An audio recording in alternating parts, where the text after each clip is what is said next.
Banyak lukutan pasal kedai Watson? Jom kita terjah.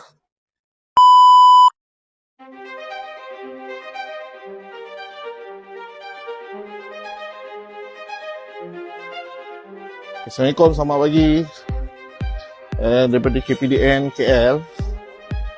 So kita ada beberapa aduan daripada orang awam berkenaan dengan harga di rak tak sama dengan harga di kaunter. Ada bakul tak untuk kau nak ambil barang sikit? Kita nak buat random tip. Tempo Pentin. Tempo. Ha, 22.74.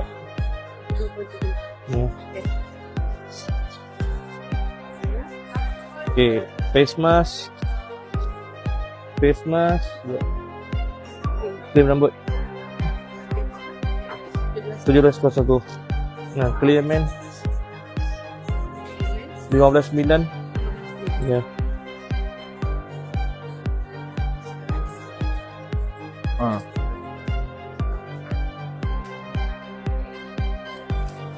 Ya, scan dulu. Kalau scan boleh print kan? Dia tak, kalau kata boleh cancel juga kan?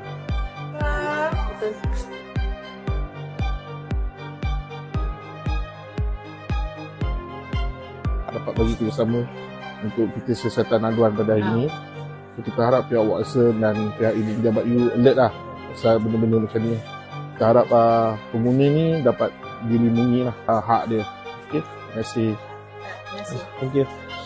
Assalamualaikum dan selamat pagi. Pada pagi ini pihak KPDN KL telah menjalankan siasatan aduan orang ramai berkenaan dengan harga di rak tidak sama di kaunter.